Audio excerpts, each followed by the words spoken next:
Recording now. Welcome everyone and good afternoon. This is the HCMA webinar series. Today we're going to be featuring Dr. Mark Sherrid, and we're going to be talking about the role of disopyramide or Norpace in the treatment of HCM. First, a few housekeeping notes. If you have any questions regarding today's topic, participants in the live webinar are encouraged to use the questions feature, which is located at the bottom of your GoToMeeting menu. You can just expand that by hitting the plus button and typing in your questions. I'll be moderating questions at the end of this presentation.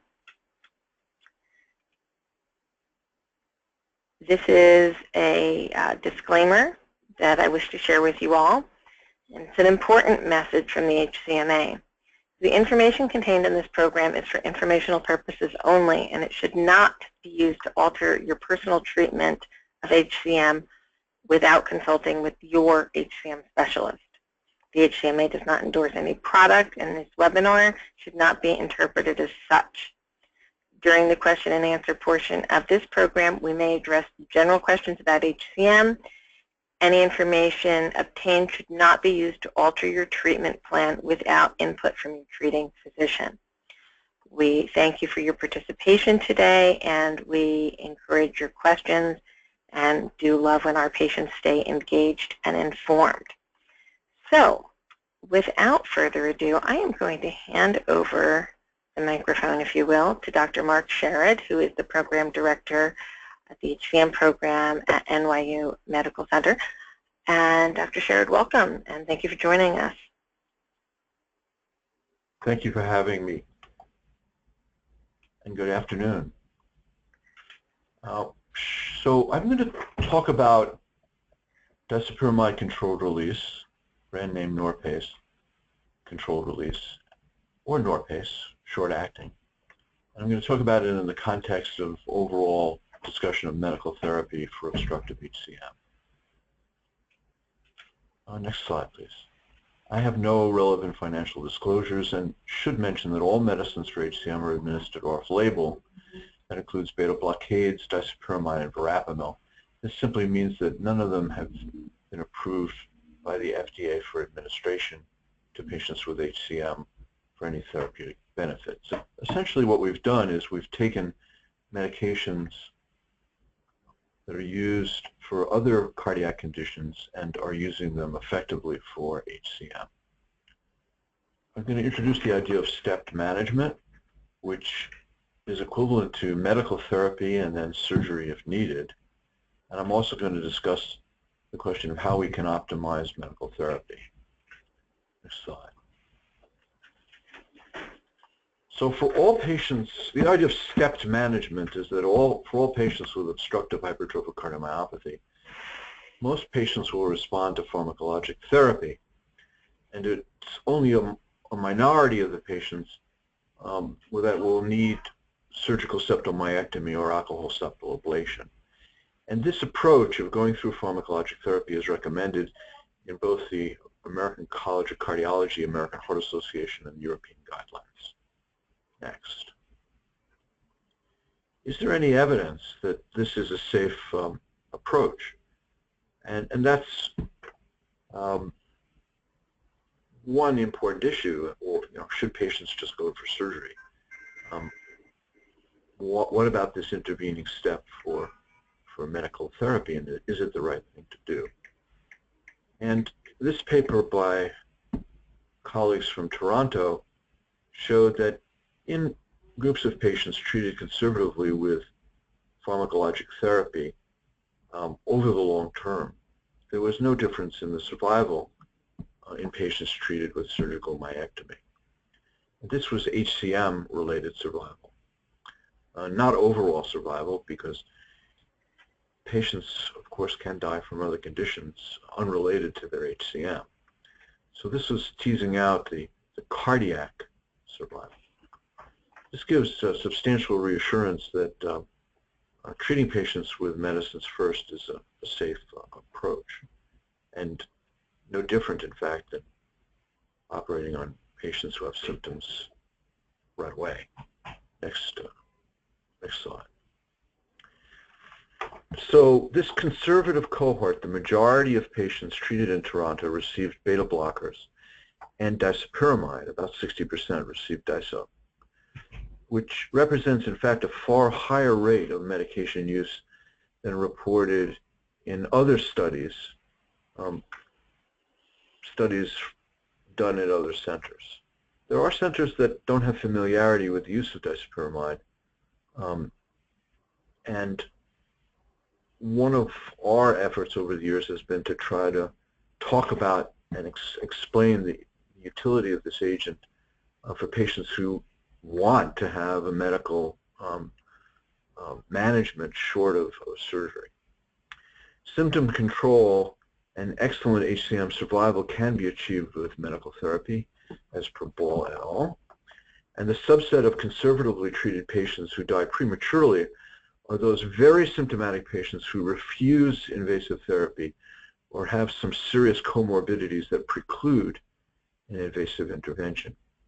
And this is a corollary, or a next step, if you will, to medical therapy, which says that if you have aggressive medical therapy, but you then fail it and continue to have symptoms or have side effects from the medications, in most cases you should seriously consider moving on to having a surgical relief of obstruction or alcohol ablation if you can't have surgery, because you're sick enough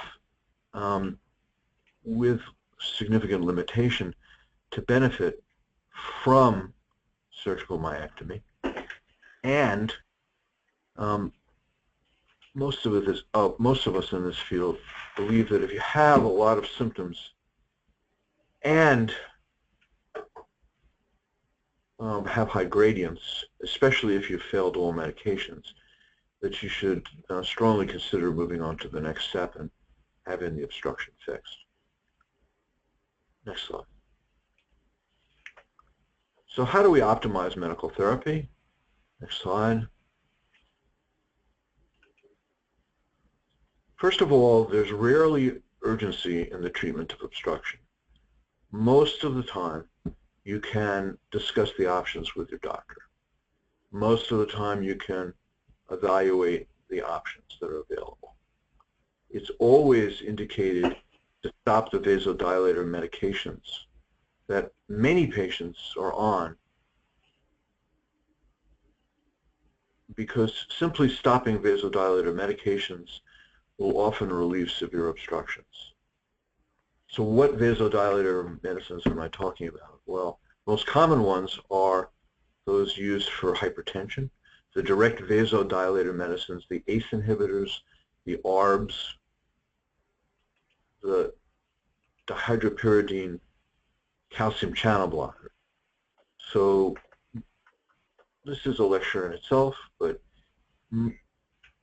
many drugs for hypertension that directly vasodilate will worsen gradients and worsen symptoms. In men, the vasodilator medicines used for prostatism will often worsen symptoms, and we often stop all of these medicines to try to alleviate symptoms and gradient. Most patients respond to pharmacotherapy, and our motto in Latin is primum non nocere, which means do no harm. Next paragraph. Next slide. So in the treatment of HCM, cardiologists have to readjust their thinking, and they have to change gears. And if they're treating mild hypertension, they have to find antihypertensive medications that can be safely given in obstructive HCM, which I'll discuss later, and not the direct vasodilators. And so it's very much of a looking glass kind of world for most cardiologists, because the drugs that they are most used to giving are the ones that make gradients worse. Next slide. Sorry. So how should we treat symptoms and gradient in obstructive HCM patients who don't respond to the baseline therapy of beta blockade or verapamil? And I'm going to assume that most local physicians know how to give beta blocker and know how to give verapamil, because these are medicines that are familiar to most doctors, while disopyramide is not familiar to most doctors. And at this point, I believe that once this hurdle of failing beta blocker or verapamil has occurred, this usually is what prompts the referral to an HCM center where pyramide and the other invasive therapies are, in fact, familiar therapeutic options and not rarely applied. Next paragraph. So this is a paradigm from a colleague in Boston, Michael Pfeiffer. In patients with HCM and symptoms,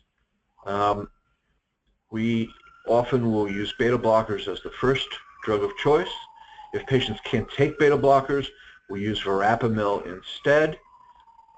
For patients who fail beta blockers, our next step is to add disopyramide, and we use these two drugs in combination.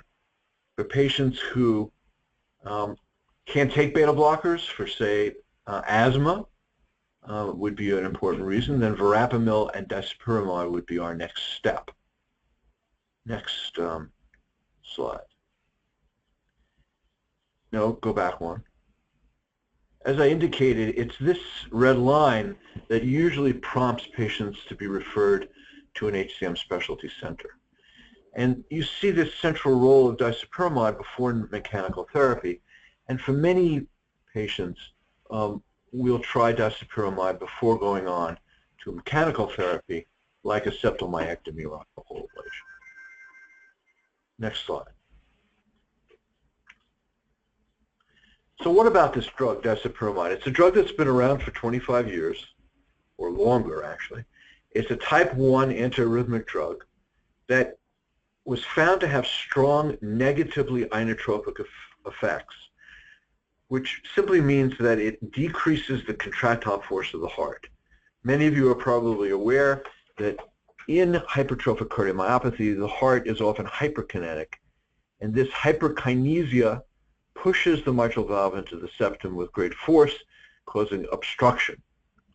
This decrease, by decreasing the force of contraction, disopyramide can decrease resting left ventricular outflow tract gradients and is efficacious in relieving symptoms in about 2/3 of patients with severe obstruction. The optimum starting dose is 500 milligrams a day. Sorry. Using the controlled release preparation preferentially to allow twice-a-day dosing. One can also use the short-acting medication, but in that case, you have to take it 4 times a day. The controlled release preparation can be given only twice a day.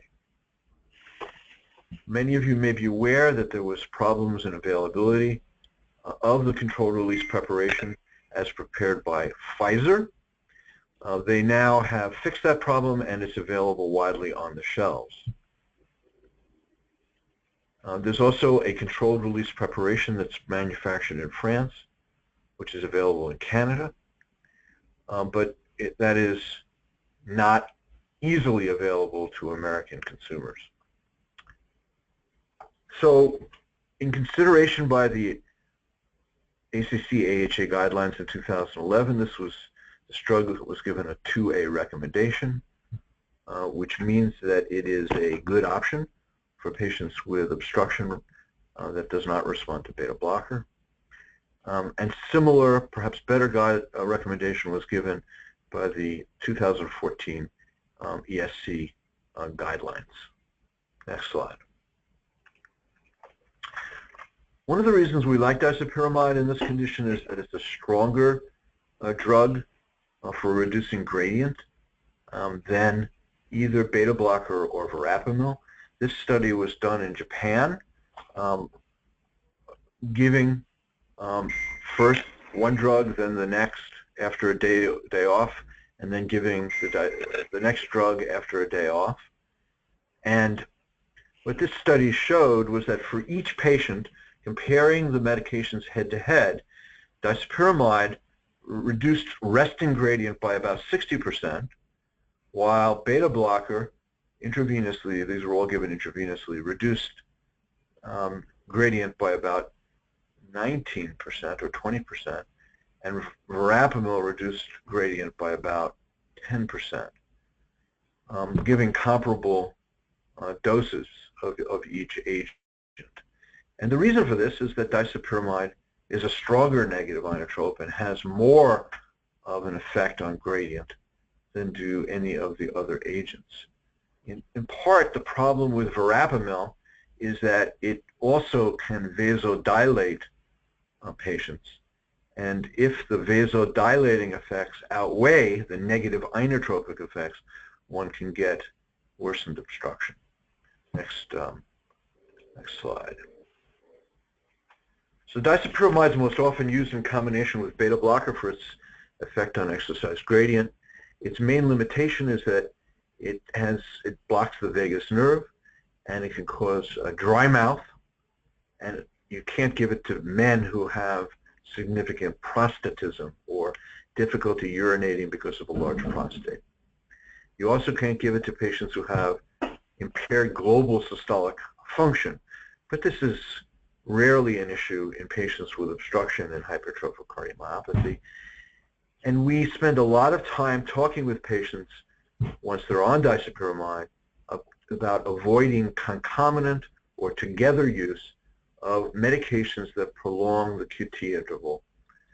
Medications that, like other antiarrhythmic drugs, you can't also take this with the erythromycin class of antibiotics, or the quinolone antibiotics like Cipro. And we can talk about that later if you have specific questions about medicines, because there are drug interactions that we always check with patients before starting other medicines or when they're on this drug. So one thing about this agent that's important is that you have to learn about it, and you have to educate your doctors about it. And this is just the baggage that goes with this particular agent. And I would emphasize that unfortunately in this disease there's no such thing as free lunch. Every single agent or procedure that we do involves some risk. And one of the risks of this medicine is that you should never take it with drugs that prolong the QT interval on the EKG. And we help guide the patients in that regard and are always available to give them advice about that. So vagolytic side effects, or blocking the vagus nerve, can be mitigated or helped by the cholinesterase inhibitor time-release pyridostigmine. This is marketed in the United States as Mestinon Timespan, or there's a generic for this as well. And this is a pearl that I'm offering that you can help the dry mouth of Norpace by taking this particular agent either as an as-needed drug or in a fixed dosage every day, as if needed, if you have a dry mouth. The advantage of this is that it allows patients to take adequate dosages of the disopyramide, because if you take too little, it won't work. Take too little disopyramide, it won't work. Next slide, please. So disopyramide was first used by colleagues in Toronto, and this is a cath I'm showing here where the gradient is abolished after the first dose of disopyramide. And then we did the same thing in the echo lab where we gave disopyramide. Here's baseline before treatment. Here's 2 weeks before treatment. After one dose of disopyramide, it abolished the Doppler gradient. And then when we washed out the drug, the gradient came back. And so you can do the same thing you can try the drug in the echo lab in the same way you can try the drug in the cath lab. Next slide. And you can assess whether you have an active agent for obstruction. Next slide. Lisa? I'm here. Next slide, please. I moved it. Are you Doesn't not seem to seeing be- it move? No, I am not seeing it move. I have freedom from all cause sudden cardiac death. Right. For some reason it's not moving. I don't know why. What slide do you see? Why don't you go back one and see what happens? Okay, now I've got the Pollock AJC slide. Right. Now try going forward again. AJC No. 2005. Yeah. Okay. So I don't seem to get that, but I know these slides. So if you just tell me what's there, I can talk extemporaneously about it. Well, So this I'm a little slide- concerned that our viewers are not seeing it as well. Oh, good point. So I'm going to ask that somebody go into the chat box and let me know what slide you see currently so that we can make sure we don't have a technical difficulty. Don't make me call you out as an individual. Somebody just tell me what slide you see. Somebody find the chat box.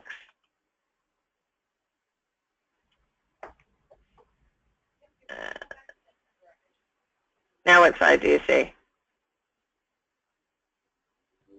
Okay, so I see Pollock, New England Journal, You're 1982. still Pollock, New England Journal. Let me Yeah. go back in here. And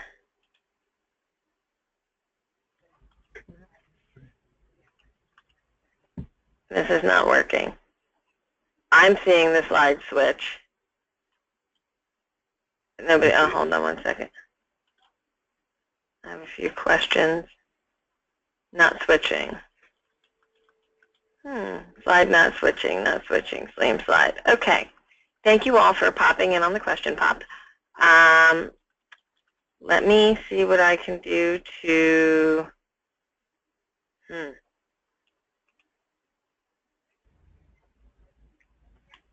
Did anything change on your screen? Nothing Mark? has changed on my screen. No, nothing's changed on my screen.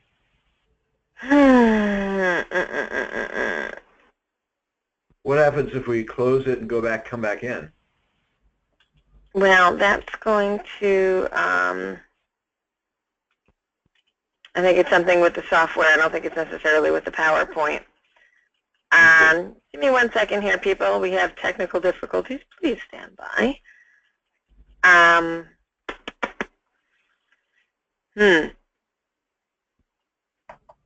This isn't good.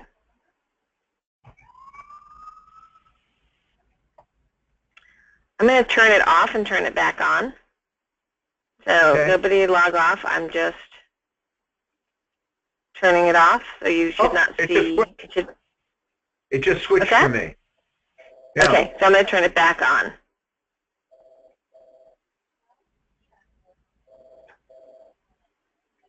Okay. Do you see freedom from all cause sudden cardiac arrest? I do. Okay. Proceed, Mark. Oh, well, thank you.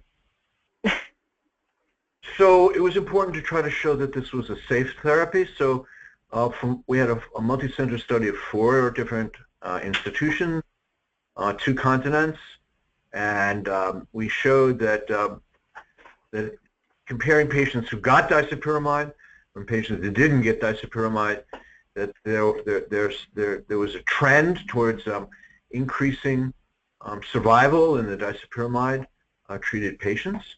So on the y-axis here is freedom from all-cause cardiac death, and on the next slide we showed that in fact there was a sudden deaths.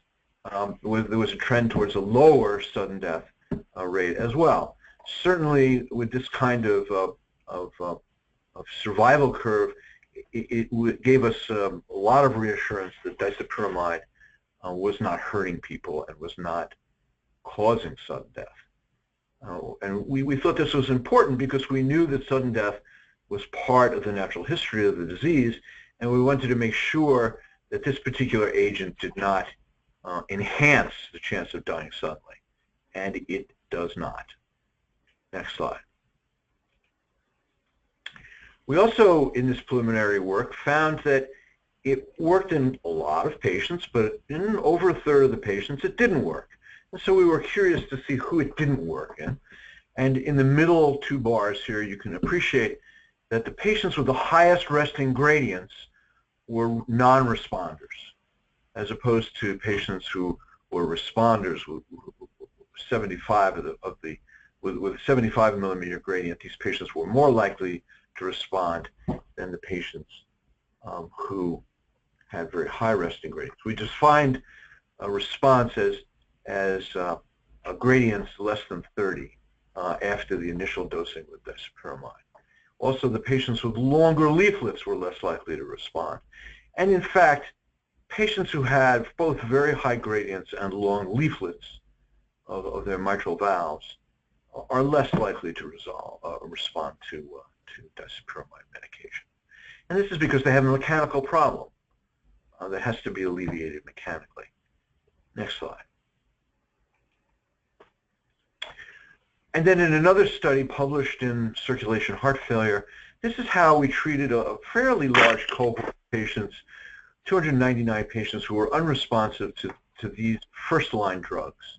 And you can see that the way we usually treated them was to give them disopyramide, and then the ones who responded, we continued pharmacologic therapy on. The ones who flunked disopyramide had an intervention, which in our institution usually was surgery. There were patients who we decided for some reasons were not good candidates for disopyramide, and these patients got surgery without a disopyramide trial. And these were patients who had long leaflets and high gradients. I've mentioned these to you.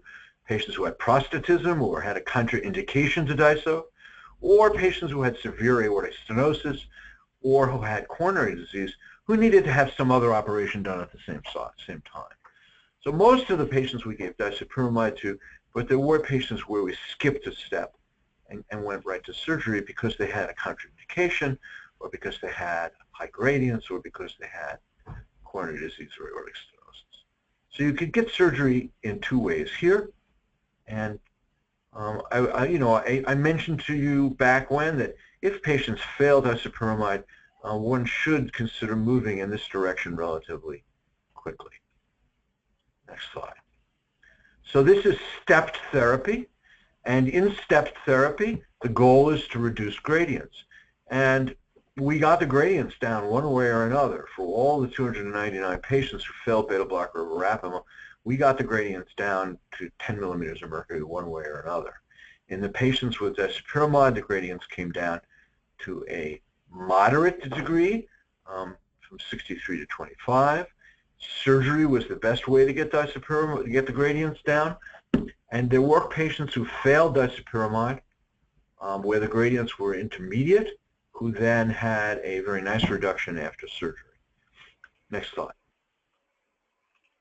So with this stepped management, we found that the patients who were treated in this way had a survival that was no different from the expected U.S. population survival. They both had survivals in the high 80s at 10 years, whether they had stepped treatment or they were just normal controls in the U.S. population. So this gave us a confidence that this was an appropriate way to treat patients, and that it had no drawbacks as far as survival is concerned. Next slide.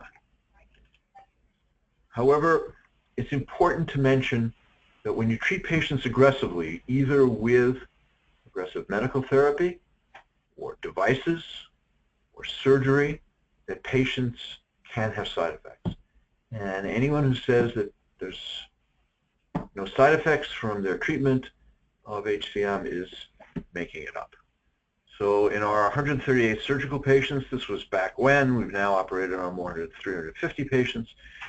But back when this paper was published, there were 138 patients, and we had one patient who had a ventricular septal defect who needed to have a reoperation, and this required a reoperation. He's got a New York Heart Association Class 1, very good outcome. There was one patient who had a stroke after surgery who was disabled. one patient who had transient ischemic response which resolved, and other side effects which included a 5% chance of a permanent pacemaker.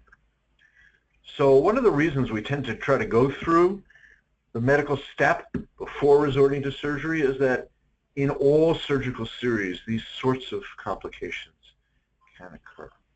And even though in our hands, surgery has a mortality of less than 0.5%, things happen during surgery that we would rather avoid if we can treat patients with successful medical therapy.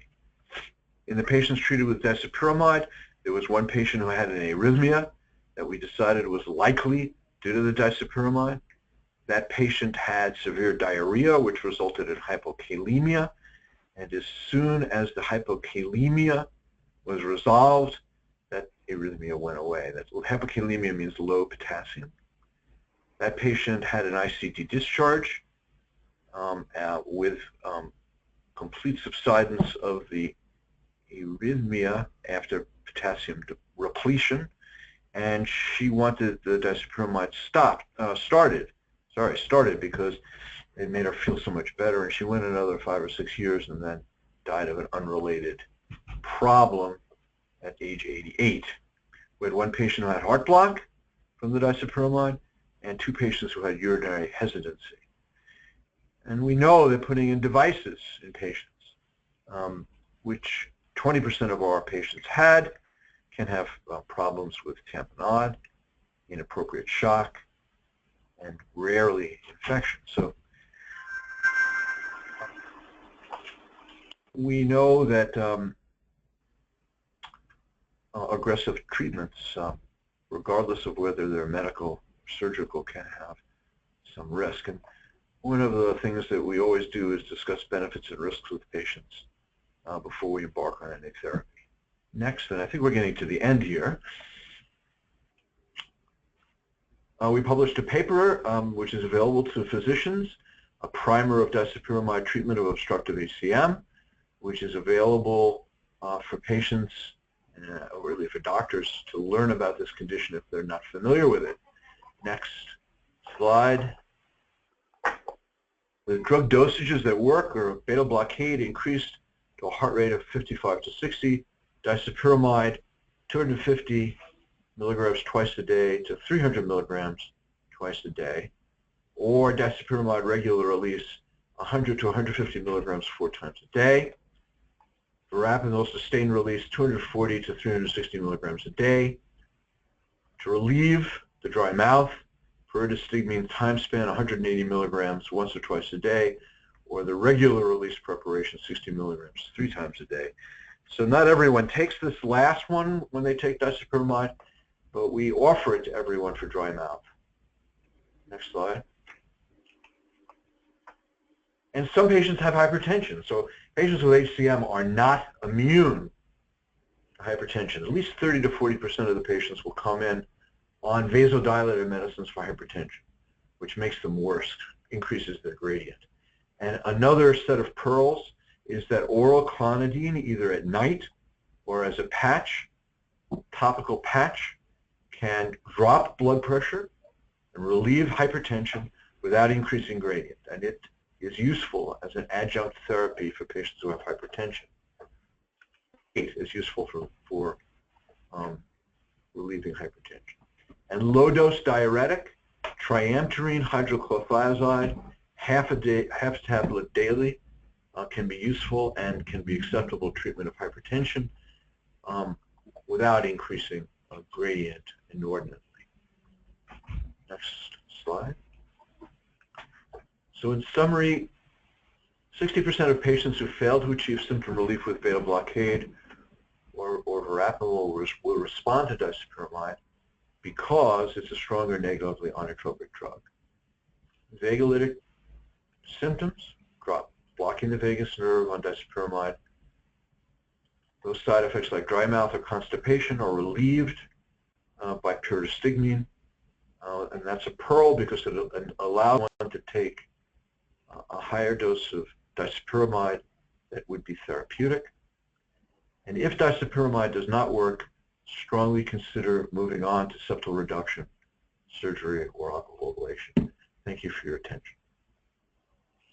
That's it, Lisa. Well, that's not it yet. We have some questions from our listening audience. So Great. We appreciate you sticking with us for some questions here. The first question we have is from Ken, and he wants to know, what are the long-term 20-year plus side effects of taking Norpace? Right. Can it be tolerated long-term? A very important question. One of the good things about disopyramide is that it doesn't have organ toxicity. So it doesn't drop your blood count. It does not cause liver abnormalities. It does not cause central nervous system abnormalities or peripheral neuropathy. It does not damage the kidneys. So we've had patients on this for many, many years, and we've seen no organ toxicity. So I can say, since we've been using this drug for 25 years, I believe it doesn't have long-term organ toxicity. So to the best of my ability, I think that you're okay taking it long-term. So this isn't one of the questions. This is from me. I know that you and I have been talking about the use of disopyramide or Norpace for probably 18 plus years now. What is the longest experience that you have with your own individual patients taking the medication? Yeah, about that long. And in those 18 to 20 years, we really haven't seen any negative implications, right? No organ toxicity, no. So, you know, one of the ways that I began to realize how effective this medicine is that occasionally people miss doses. Sometimes people travel and they miss a dose, and they suddenly start to get short of breath again. And when they resume the medicine, the shortness of breath goes away.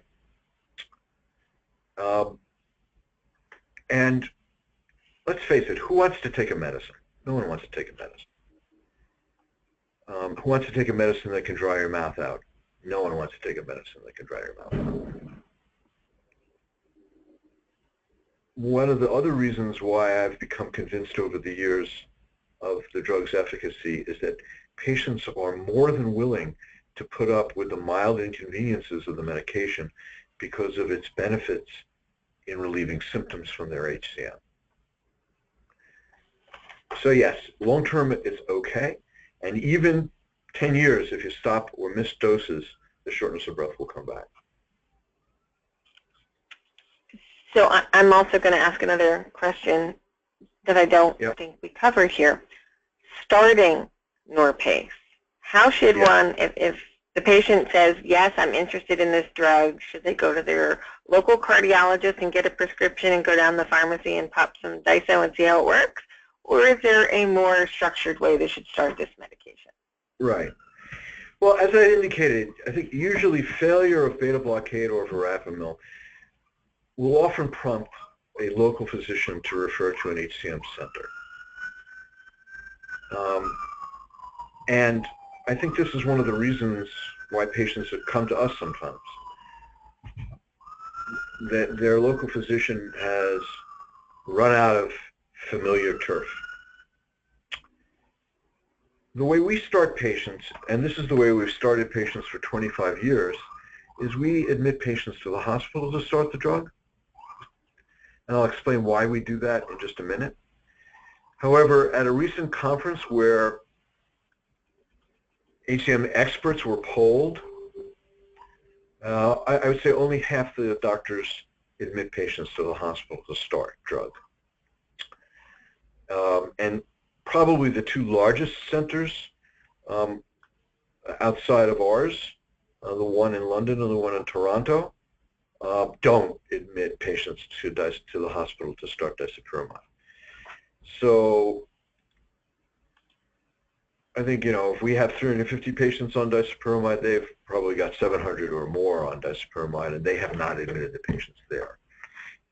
So why do we admit patients? Well, first of all, I think it's a matter of habit. This is the way we've always done it. Second of all, since HCM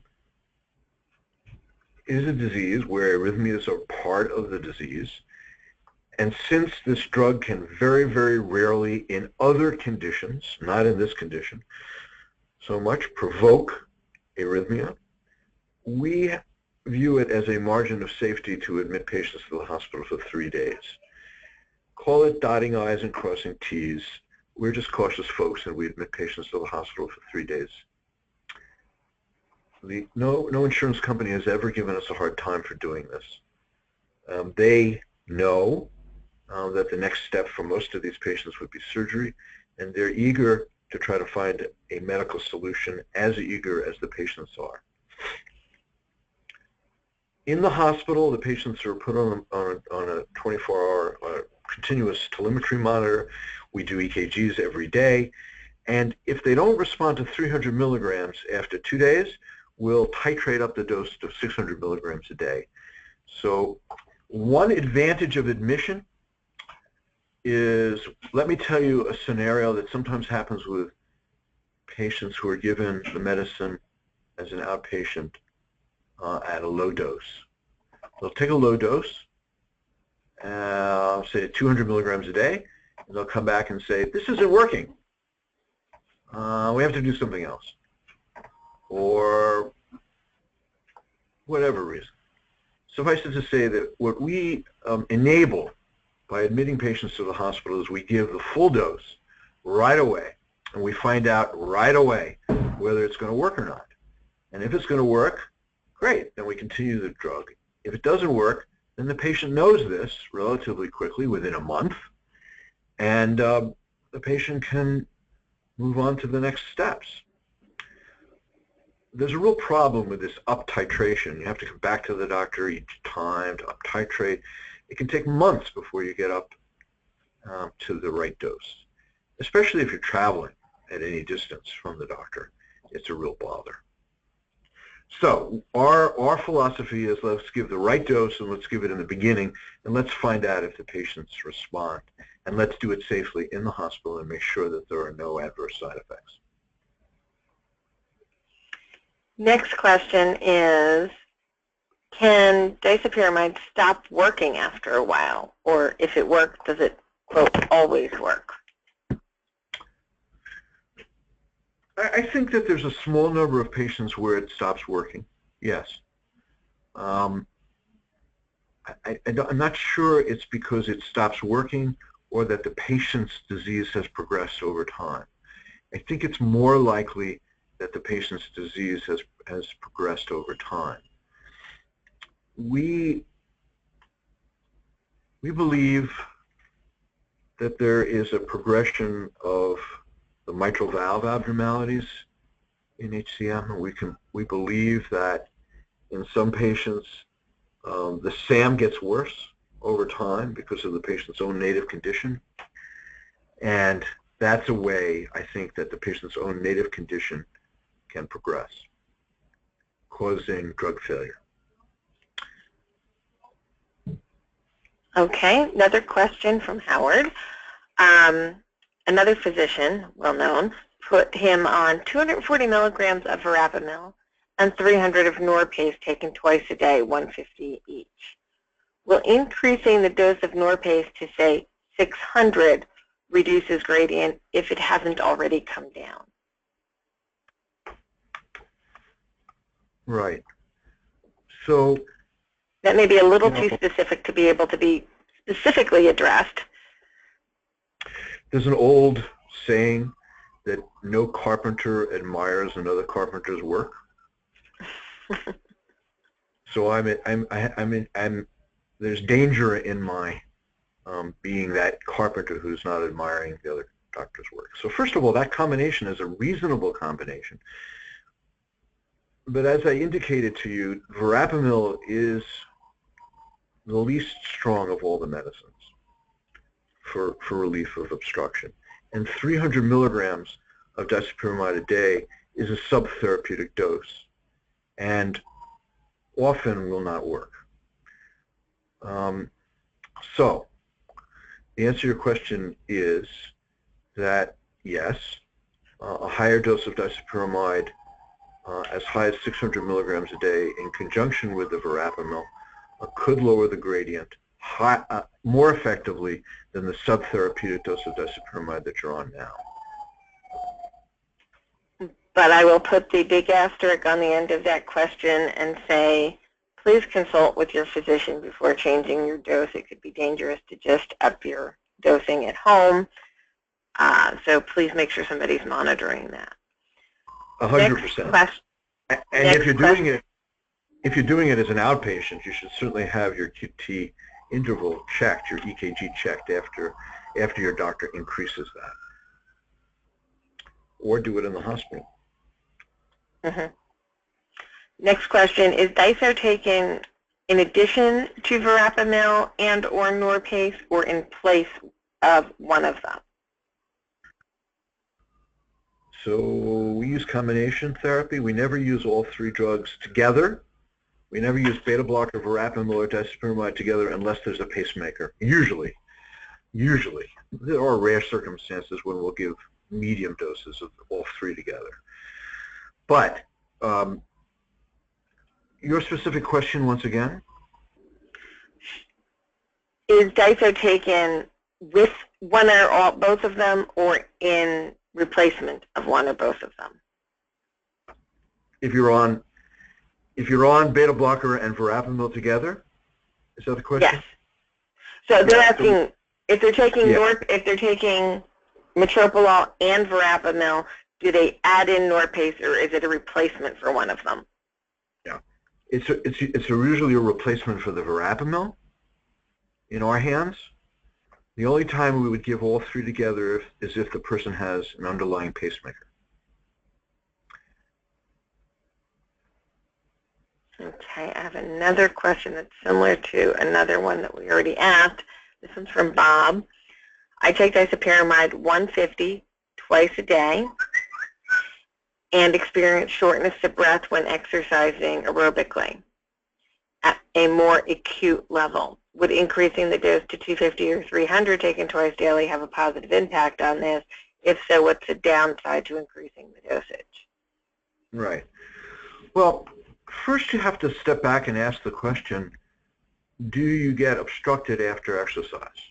Has your doctor ever done a stress exercise echo on you to show that the cause of your shortness of breath is alveolar tract obstruction?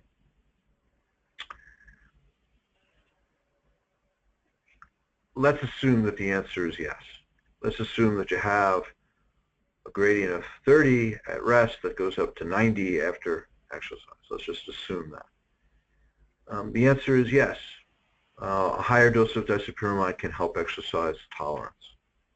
That's why we give it.